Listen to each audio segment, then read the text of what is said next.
Chamaram de favelada, disseram que lugar dela era lá, não ali. A italiana Giovanna Bianchi olhou de cima a baixo, com aquele sorriso fino, de quem já tinha ganhado antes de começar, e soltou as palavras como quem cospe veneno.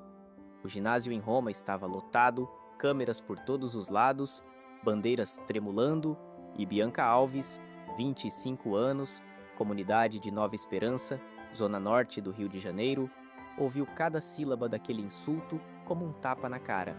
Mas o que aconteceu minutos depois calou o mundo inteiro.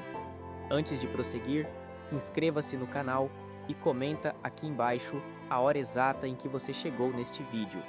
Você vê o tatame sob os pés dela, o kimono gasto, as costuras já cansadas de tanto treino, o olhar fixo como quem decidiu que hoje seria diferente.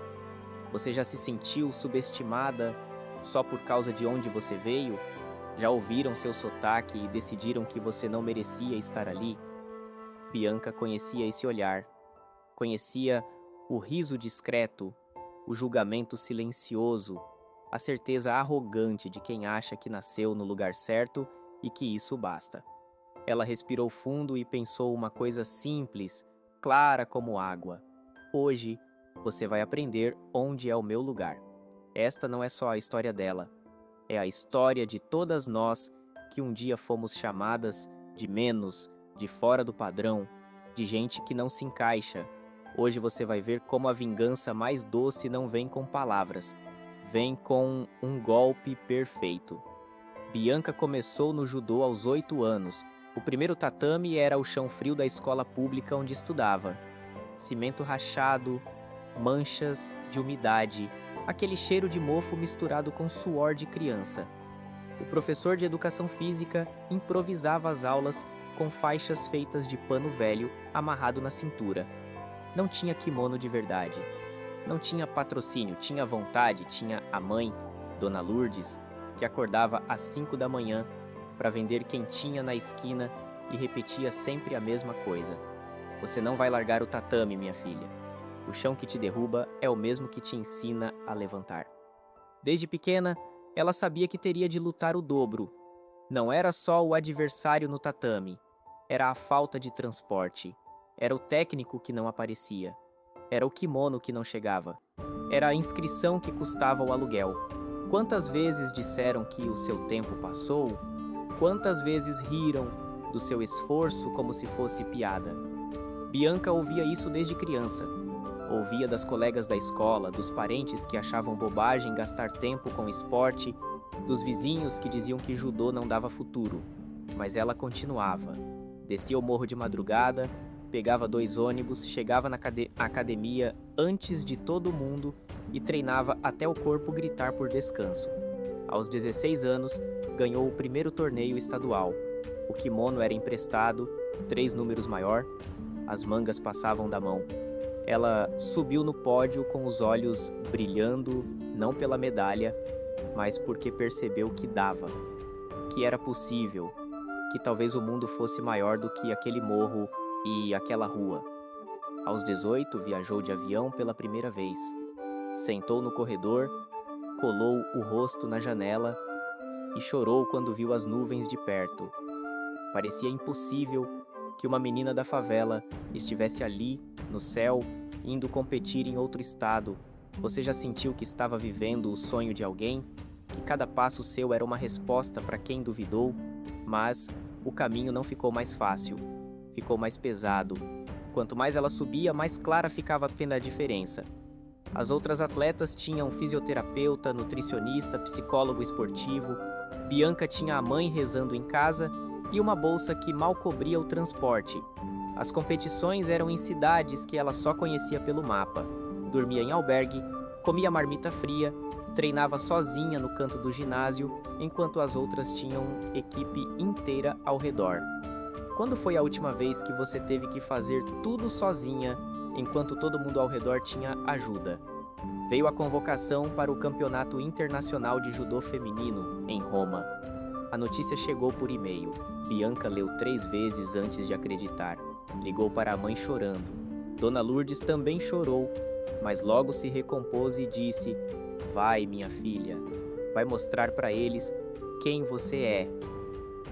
O problema era simples e gigante ao mesmo tempo. Não tinha dinheiro para a viagem. A federação cobria passagem e hospedagem básica, mas Bianca precisava de uniforme novo, tênis adequado, pelo menos um fisioterapeuta para acompanhar. Precisava e não tinha. Fizeram uma vaquinha na comunidade. Vizinhos doaram R$ 5, R$ 10, 20 quando podiam. O dono da padaria deu 50. A igreja organizou um bingo. Em 3 semanas, juntaram o suficiente para cobrir o básico. Bianca guardou cada nome, cada rosto, cada real doado, como quem guarda a promessa sagrada. Ela sabia que não ia sozinha. Ia levando o morro inteiro nas costas. Chegou em Roma 2 dias antes da competição. O ginásio era enorme, moderno, com piso reluzente e placar eletrônico gigante. Tudo cheirava a novo, a caro, a estrutura que ela nunca tinha visto de perto. As outras atletas chegavam com equipes inteiras, uniformes impecáveis, mochilas de marca, fones de ouvido caros.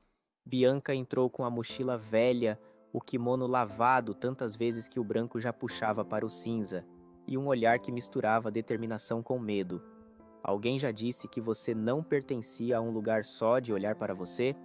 Os treinos de aquecimento foram tensos. Bianca observava tudo. A italiana Giovanna Bianchi era a favorita absoluta. Campeã europeia, medalha de ouro em 2 mundiais, patrocinada por marcas gigantes. Ela treinava no centro do tatame, rodeada de técnicos, com movimentos limpos, precisos, confiantes. Bianca treinava no canto, sozinha, repetindo os mesmos golpes até o músculo memorizar. Ninguém olhava para ela. Ninguém perguntava de onde vinha. Ninguém se importava. Ela era apenas mais uma, e isso doía mais do que qualquer queda. No dia da semifinal, o sorteio colocou Bianca contra Giovanna. A notícia correu rápido. Jornalistas italianos riram. Comentaristas deram como certa a vitória da italiana. Nas redes sociais, apostavam em quanto tempo Bianca duraria. 30 segundos, 1 minuto no máximo. Ela leu os comentários no celular na noite anterior, sozinha no quarto do albergue. Cada palavra era uma facada, mas ela não respondeu. Apenas desligou o telefone, deitou no colchão fino e fechou os olhos.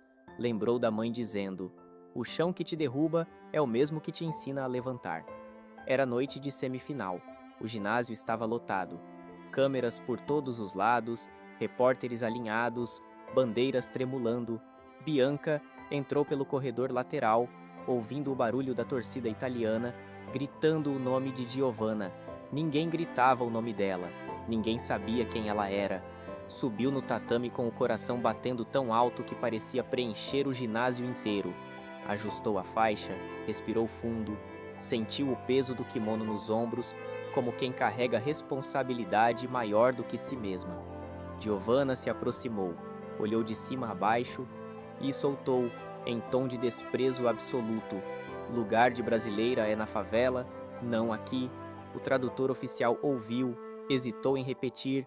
Bianca entendeu perfeitamente, não respondeu, apenas respirou fundo e pensou: "Hoje, você vai aprender onde é o meu lugar." Você já ouviu algo tão cruel que congelou por dentro, que não conseguiu reagir porque a dor era maior que a raiva? Bianca conhecia aquela sensação. Conhecia desde criança. A diferença é que agora ela tinha uma resposta, e essa resposta não vinha em palavras. O árbitro chamou as duas ao centro. As mãos se tocaram. Giovanna mantinha o olhar de superioridade. Bianca observava, analisando cada movimento, como quem estuda o adversário e o destino ao mesmo tempo. O combate começou. Giovanna atacava com força, usando a técnica clássica europeia. Golpes diretos, sem hesitar, com a confiança de quem já ganhou antes de começar. Bianca recuava, controlava o centro, sentia o ritmo. A torcida italiana gritava, vaiava, fazia piadas em italiano que ela não precisava entender para saber o que significavam. Mas Bianca não ouvia nada. Ela estava em outro lugar. Estava de volta à comunidade, lembrando das vezes em que treinava descalça na rua, desviando das poças de chuva. E se a sua melhor versão ainda nem tivesse começado? No primeiro minuto, a italiana marcou vantagem com um golpe parcial. A perna de Bianca vacilou, o corpo quase foi ao chão, mas ela segurou. O público vibrou. O placar mostrava vantagem para Giovanna. Bianca olhou para o placar e sussurrou baixinho. Ainda não acabou. O técnico da italiana gritava da lateral, animado, fazendo gestos para terminar rápido. As câmeras focavam em Giovanna, já preparando a matéria da vitória fácil, mas algo estava mudando. Você percebe quando o vento muda de direção, quando o silêncio pesa mais que o barulho. Nos segundos seguintes, Giovanna tentou impor o ritmo. Empurrou, agarrou, buscou a perna, tentou varrer. Bianca resistiu. Escapou. Voltou. O rosto já suava, os músculos queimavam, mas ela começou a encontrar o tempo da luta. Era como dançar em terreno inimigo, com ritmo próprio, um movimento, 2, 3. A italiana começou a errar. Pequenos erros. Um pé fora do lugar, uma pegada menos firme, uma respiração mais pesada. Bianca sentia tudo. Cada detalhe, cada brecha. Você ficaria mais 10 segundos para ouvir o ginásio esquecer como se respira? O treinador de Giovanna gritava em italiano. Chiudila adesso. Fecha agora. Termina com ela. Mas o corpo de Bianca respondia com outra língua, a do instinto, a da sobrevivência, a de quem aprendeu que no judô, assim como na vida, um segundo de descuido decide tudo. E a italiana acabara de dar esse segundo. Giovanna avançou para um golpe de quadril, confiante, rápida, certa de que aquilo encerraria a luta. Mas Bianca já sabia, já tinha visto aquele movimento 1000 vezes, já tinha caído dele, já tinha estudado cada ângulo, cada timing, cada erro possível. Bianca segurou firme o kimono adversário, sentiu o peso do corpo de Giovanna vindo na direção errada, girou o tronco, usou a força da italiana contra ela. O movimento foi perfeito, limpo, bonito. Um Ushimata impecável, técnico, executado com a precisão de quem treinou a vida inteira para aquele único segundo. O corpo de Giovanna subiu. Por um instante, pareceu flutuar. Depois caiu. O impacto foi seco. O som ecoou pelo ginásio inteiro. O árbitro mal teve tempo de reagir. E pom, fim de luta. Por um segundo, ninguém entendeu. O placar piscou. O público ficou em silêncio. As câmeras demoraram a reagir. Depois, o ginásio inteiro explodiu. Não em comemoração, em choque. A italiana, que minutos antes dizia que lugar de brasileira era na favela, agora jazia no tatame, derrotada por uma mulher que havia aprendido a cair e levantar a vida inteira. Bianca ajoelhou-se, olhou para o teto, respirou fundo. Ela não gritou, não comemorou, apenas sorriu. Um sorriso pequeno e íntimo de quem acabara de responder a pergunta que carregava há anos. Quanto vale mais um dia de treino por um momento que muda tudo? A torcida italiana ficou em choque. Alguns vaiaram, outros aplaudiram, porque reconhecer a técnica era inevitável. Mas o mundo todo viu. As câmeras captaram o exato momento em que a expressão arrogante de Giovanna se transformou em espanto. O replay rodava em câmera lenta na tela gigante. O giro, o desequilíbrio, a queda. Um movimento simples, mas cheio de significado, a prova de que técnica vence arrogância, de que esforço vence privilégio, de que uma menina da favela pode derrubar uma campeã mundial quando o momento é certo. Tifinti, daí parte. Bianca se levantou devagar. As pernas tremiam não de cansaço, mas de tudo que aquilo significava. Ela foi até Giovanna, que ainda estava no chão, tentando processar o que havia acontecido, estendeu a mão. Giovanna hesitou. Olhou para a mão estendida como quem olha para algo impossível. Depois aceitou. Levantou-se em silêncio. Era um gesto pequeno, mas imenso. Bianca não precisou dizer nada. A Vitória já tinha falado. Para quem você vai abrir a porta que um dia te fecharam? O narrador brasileiro, com voz embargada, disse na transmissão ao vivo. O lugar de uma brasileira é onde ela quiser estar. E hoje, o mundo inteiro viu isso. A emoção na voz era real. Porque aquilo não era só uma vitória no judô. Era uma resposta coletiva. Era a vingança poética de todas as vezes que alguém foi subestimado por ser de onde é, por falar como fala, por vir de onde vem. O ginásio ainda estava em silêncio quando Bianca desceu do tatame. Ela caminhou até o corredor lateral, sozinha, e só então permitiu que as lágrimas caíssem.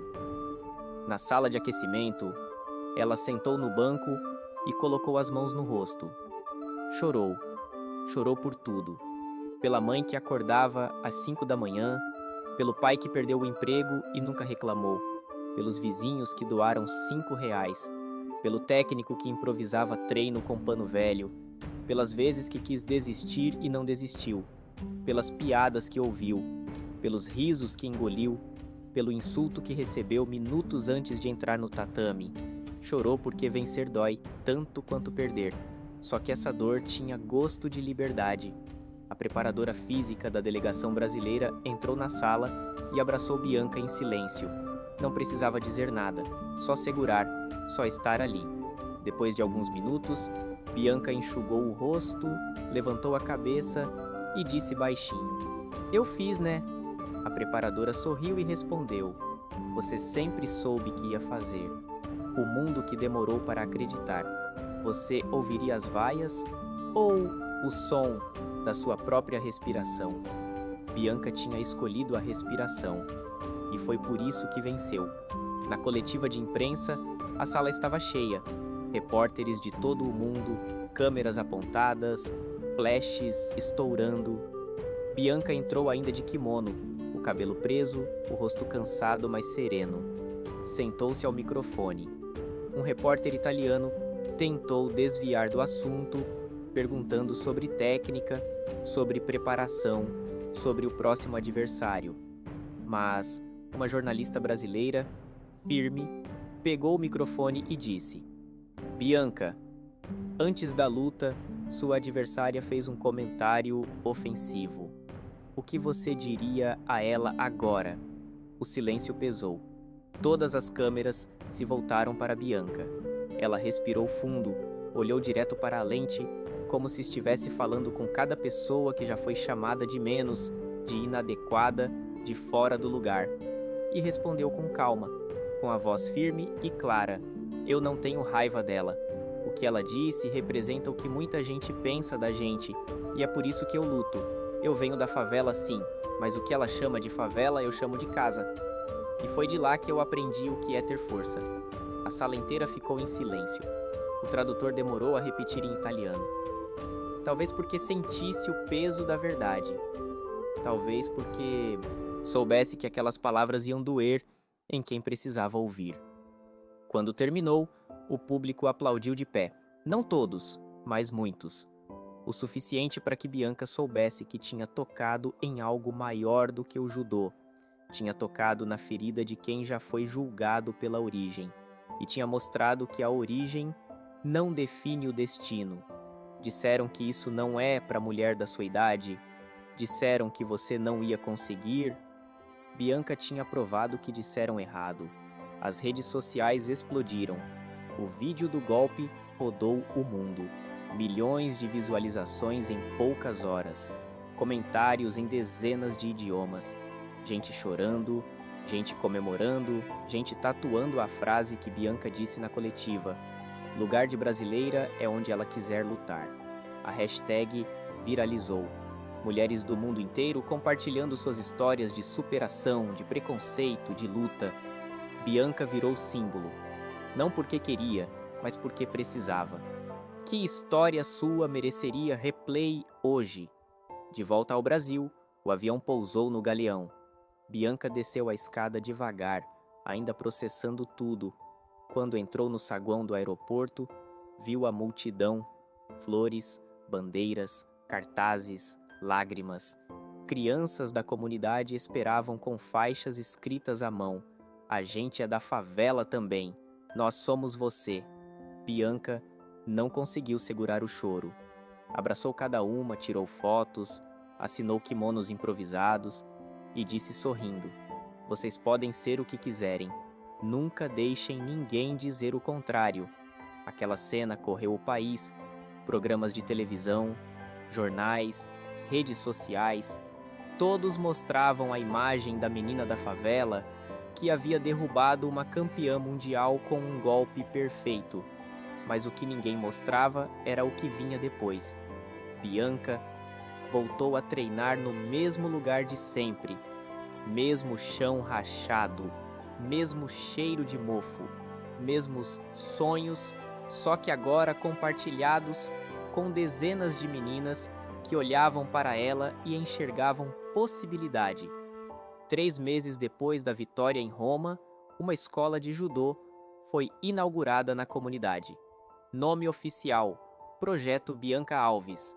A cerimônia foi simples, sem autoridade, sem discurso pomposo, sem promessa vazia. Só a comunidade inteira reunida, as crianças correndo pelo tatame novo, as mães chorando de emoção. No muro externo, pintaram uma frase dela: lugar de brasileira é onde ela quiser lutar. As meninas treinavam com kimonos doados por marcas que antes nem respondiam os e-mails. Agora, todo mundo queria associar a imagem à história de Bianca. O primeiro treino foi emocionante. 23 meninas, de 7 a 15 anos, a maioria da própria comunidade. Bianca ensinou o básico: como cair sem se machucar, como levantar rápido, como respeitar o adversário, como lutar com técnica, não com raiva. Cada vez que uma delas caía, as outras gritavam juntas: levanta, Bianca! Ela ria, observando da lateral, com os olhos marejados. Sabia que sua vitória não foi apenas dela, foi da mãe que acreditou, das vizinhas que rezaram, das meninas que agora tinham um espelho onde se olhar. Os meses seguintes trouxeram convites, palestras, entrevistas, propagandas. Bianca aceitou algumas, recusou a maioria. Não queria virar produto. Queria continuar sendo atleta, continuou treinando, competindo, vencendo. Ganhou mais 3 campeonatos internacionais, subiu no pódio outras vezes, mas nenhuma vitória teve o gosto da primeira. Aquela em Roma, aquela que respondeu a pergunta que ela carregava desde criança: eu mereço estar aqui?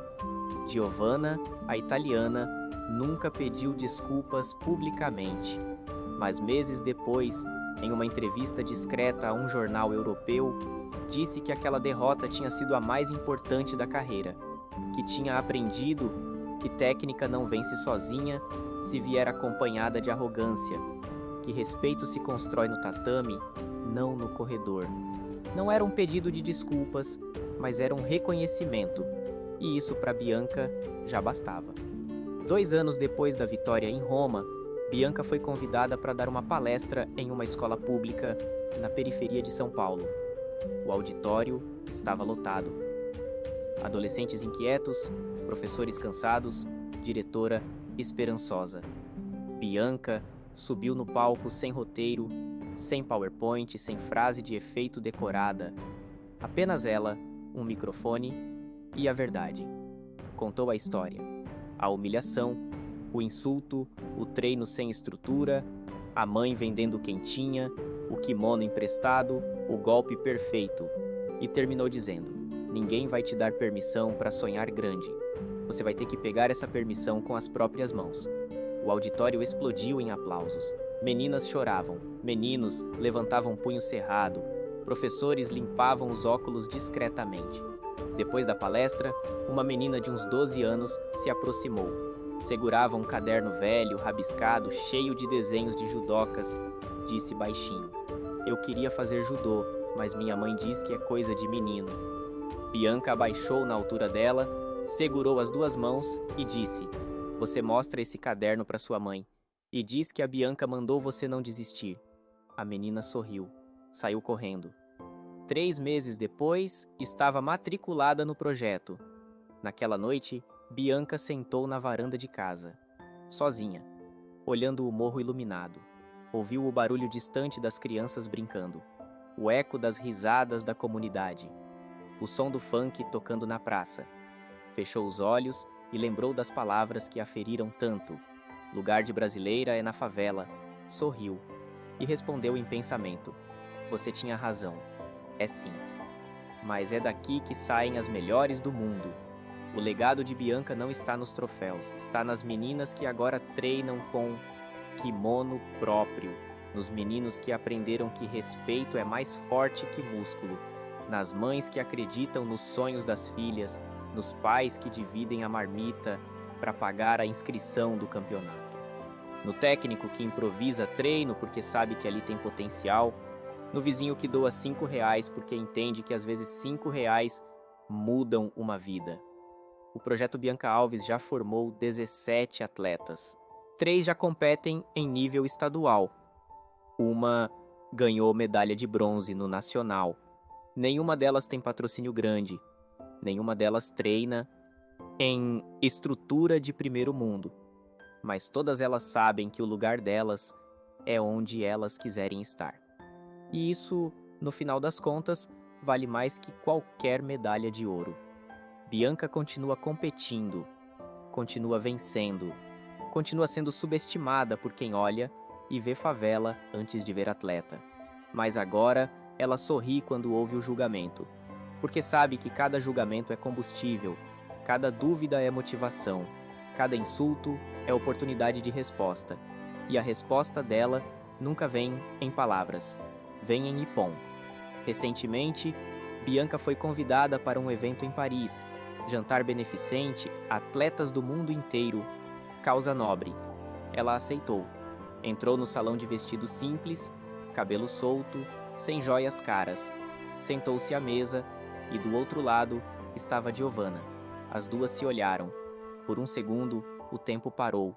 Depois, Giovanna levantou a taça e disse em português travado: A sua saúde, campeã. Bianca sorriu, levantou a taça e respondeu: A nossa, porque no final, toda luta ensina, e toda queda prepara para o próximo levante. Hoje, quando perguntam a Bianca qual foi o momento mais importante da carreira, ela não fala da vitória em Roma. Fala do dia em que voltou para a comunidade e viu dezenas de meninas esperando no portão do projeto, querendo treinar. Fala do bilhete que uma mãe deixou na secretaria, obrigada por mostrar para minha filha que ela pode. Fala do menino que parou de brigar na escola depois que começou no judô.